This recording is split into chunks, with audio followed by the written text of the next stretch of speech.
Hi guys, welcome back to another video of mine. Sorry it's been a bit of a while since the last one, but today I've got my hands on a pair of Mission LX-3 floor standers. This was the first or Mark 1 version of these speakers that came out. Some of you would have read the reviews of the LX2, which had quite a good watt hi-fi rating. I believe they were award winners for the price point they were in, but I've got the LX3s, which are the floor standing versions that double up on the bass driver. And as you can see, they're floor standing speakers, fairly mid-height. They're ported speakers mainly in the rear with two bass drivers, single tweeter, and with the same sort of Mission layout, traditionally with the tweeter below the mid-range driver above. Like I said, these are ported, two ports at the back, as you can see. They come with proprietary sponge or bass hole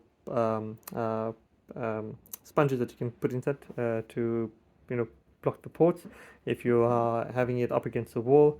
The bass drivers measure around 130 millimeters in diameter, and unfortunately, for some reason or not, being the floor standards, these are not magnetically shielded, so you'd be a bit careful to place them against your TVs or anything that might be magnetically sensitive. These are rated at 6 ohms and with a frequency response of around 42 hertz to 30 kilohertz. The height is approximately 900 millimeters tall. You've got a width of about 191 millimeters and a depth with the grill. The box on its own, the depth is 265, and with the grill itself, it adds an extra 10 millimeters onto it. Apart from that, the boxes themselves, even without any sort of sandbags to weight them down, are quite a heavy 17.4 kilograms each. They come in a blackwood, walnut, and white finish, and I'll give you a bit of an idea of what the finishing on the speakers are. As you can see, traditional sort of wood type veneer on the speaker itself. Bit sharp, a bit of a sharp edge to it itself. You've got a front baffle that's onto the box itself.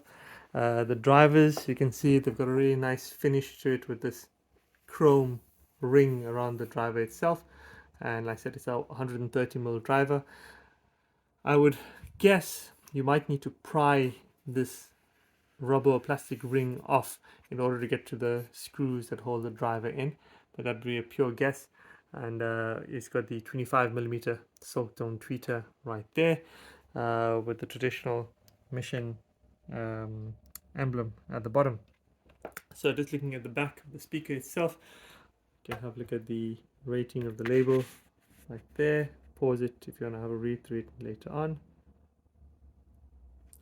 And you've got the double bass hole plungs at the back. The nice thing about the grills is that the frame itself is very well made with what seems to be a wood plastic composite, and it's got the rubber rings at the top that also are magnetized, so they are magnetically attached to the speaker itself.